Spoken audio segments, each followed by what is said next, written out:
হে বাসুকি, আমি জানি তুমি হটকেশ্বর মহাদেবের সেবক। আমিও ওনার শরণে এসেছি।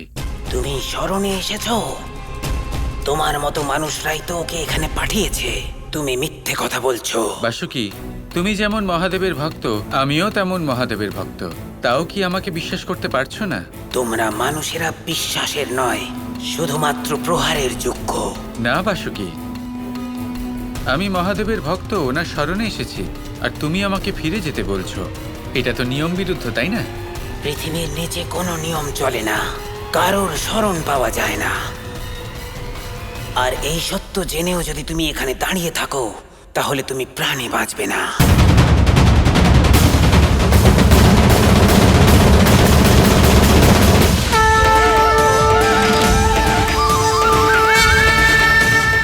এ কি? আমার বিষদন্ত থেকে পুষ্পবর্ষণ? অসম্ভব। বাসুকি, তুমি নিজের বিষ নিজের কাছেই রাখো। এই বিষ যদি আমার কাছে আসে তাহলে তাও অমৃত হয়ে যাবে। ইনি কে যে আমার লোকে এসে নিজের শক্তির ব্যাখ্যান করছেন?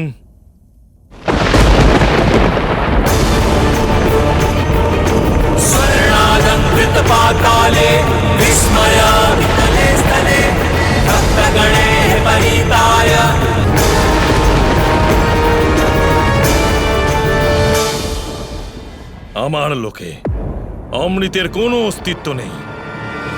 তুমি হলে একজন মানুষ, এখানে তোমার থাকার কোনো প্রয়োজন নেই।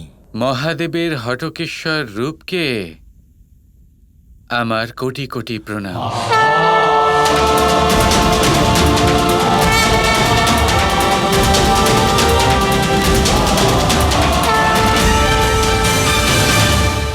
হে হটকেশ্বর, আমি আপনার শরণে এসেছি। যতই আপনি এই মুহূর্তে হটকেশ্বর রূপে থাকুন, কিন্তু আসলে আপনি আমার মহাদেব হন। আমি জানি আপনি সকলকে শরণ দেন। যতই এই লোক নীতিহীন হোক, কিন্তু তাও আপনি আসলে তো আমার মহাদেবেরই রূপ। আমার বিশ্বাস আপনি আমাকে অবশ্যই আপনার শরণে গ্রহণ করবেন।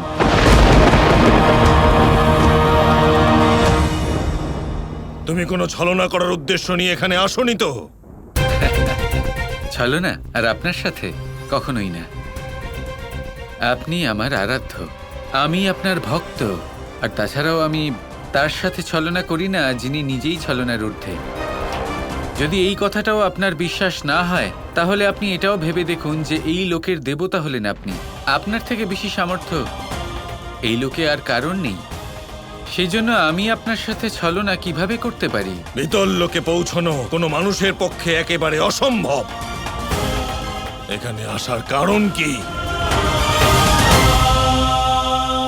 আমার কিছু আপনজন রয়েছেন যারা আটকে পড়েছেন।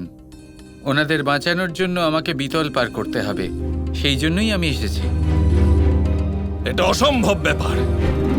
বিতল লোকের ওই পারে আজ পর্যন্ত কেউ যেতে পারেনি।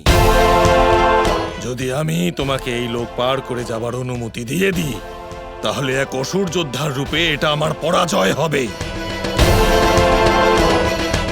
এমন কখনোই হবে না। আপনার কেন এরকম মনে হচ্ছে যে এটা আপনার পরাজয়? আমি আপনার শরণাপন্ন হয়েছি, আপনার সাথে যুদ্ধ করতে আসেনি। আপনার কাছে পরবর্তী পথ জানতে এসেছি। আপনি আমার পথপ্রদর্শন করুন।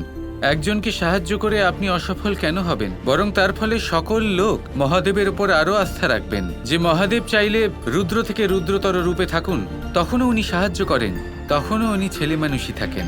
যিনি ছেলে মানুষ, যিনি সবার উপকার করেন, উনি ওখানে কৈলাসে বসে থাকেন। আমি শুধু মৃত্যু প্রদান করি। ঠিক আছে, যদি আপনার এই ইচ্ছেই হয় তবে আপনি তাই করুন, কিন্তু আমার মৃত্যুর পূর্বে আমার অন্তিম ইচ্ছা তো পূর্ণ করবেন।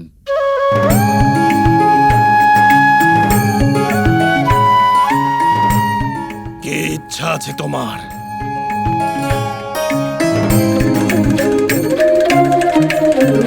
আসলে আমার সখী ক্ষীর বানিয়ে পাঠিয়েছে। খুব সুস্বাদু ক্ষীর বানায় সে, এটাও খুবই সুস্বাদু হয়েছে। তাই আমি চাই যে আমার মৃত্যুর পূর্বে আমি একটু ক্ষীর খেয়ে নিই, আর আপনিও একটু চেখে দেখুন। আসলে এই ক্ষীর খেয়ে আমিও তৃপ্ত হয়ে যাব, তাহলে আমি একটু সুখে শান্তিতে মৃত্যুকে বরণ করতে পারবো। ক্ষীর মাঝখানে কি করে এলো? বাবা সত্যি এমন বিপদের সময় ক্ষীর খাওয়ার অনুরোধ জানাচ্ছেন? না, আমি একজন বৈরাগী। আমি রান্না করা খাবার খাই না। এমন করবেন না, নিজের ভক্তের জন্য আপনি এটুকু করতে পারবেন না?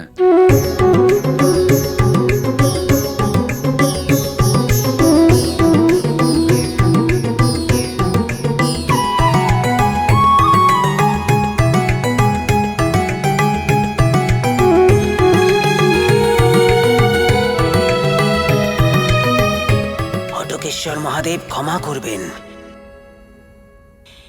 কিন্তু এই ক্ষীরের সুগন্ধে মনে হচ্ছে এই ক্ষীর খুবই সুস্বাদু হবে। আমি বললাম না, আমি সাংসারিক আনন্দে নির্লিপ্ত থাকি।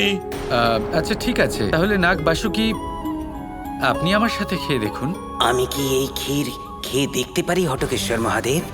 বাসুকি নাগ, আপনি হলেন আমার বন্ধু, দাস নন। এই ক্ষীর গ্রহণ করার জন্য আপনাকে আমার আদেশের অপেক্ষা করতে হবে না।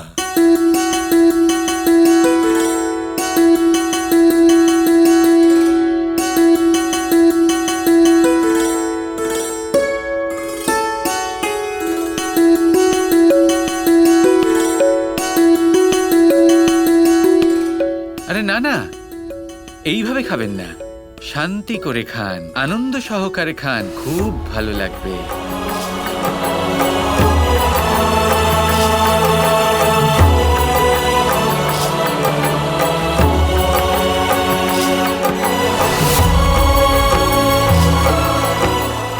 ক্ষীর তো খুবই সুস্বাদু, এটা কি আমি আর একটু পেতে পারি?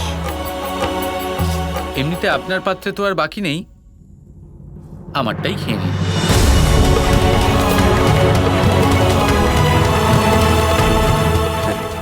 কৃষ্ণ, আজ এই ক্ষীর খেয়ে আমার খুব ভালো লাগলো। কি সুস্বাদু ছিল এই ক্ষীর। আমি তো তোমার কাছে ঋণী হয়ে গেলাম এই ক্ষীরের জন্য। ক্ষমা করে দাও মিত্র যে আমি তোমার সাথে দুর্ব্যবহার করেছি, কিন্তু আমি হলাম পাতাল লোক নিবাসী। তোমার প্রেম দেখে আমি বুঝতে পেরেছি আমার কত বড় ভুল হয়েছিল। কোনো ব্যাপার নয় বাসুকি, এ খুব আনন্দের বিষয় যে তোমার এই ক্ষীর খুব ভালো লেগেছে। তোমাকে খেতে দেখে আমারও খুব ভালো লাগলো। আরো ভালো লাগতো যদি হটকেশ্বর মহাদেবও এই ক্ষীর একটু খেয়ে দেখতেন, তাই না? এমনিতে আমি ওনার জন্য একটু ক্ষীর রেখেছি।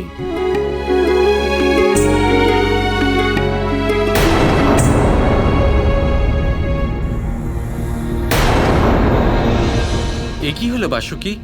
মহাদেব তো ধ্যানে বসে গেলেন, আর তাছাড়া আমাকে অনুমতিও দিলেন না। এবার আমি কি করি? কৃষ্ণ, এটা কোনো চিন্তার ব্যাপার নয়। এখানকার সুরক্ষা আমি দেখি। উনি নিশ্চিন্ত মনে তপস্যায় মগ্ন থাকেন।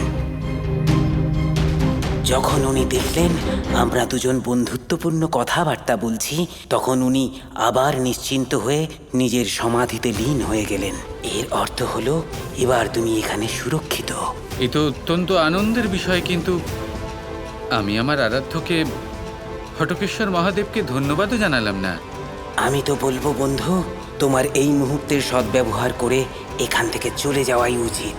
হটকেশ্বর কখন রুদ্রমূর্তি ধারণ করেন কেউ জানে না।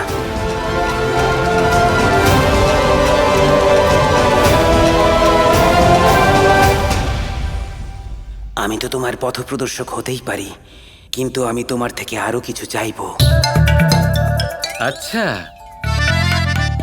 তা বাসুকি, তুমি আমার বন্ধু হতে চাও? কিন্তু তুমি কি চিরকাল আমার বন্ধু হয়ে থাকবে? অবশ্যই কৃষ্ণ। তাহলে ঠিক আছে বাসুকি, আজ থেকে কৃষ্ণ আর বাসুকি বন্ধু হলো। Krishna Krishna Krishna Krishna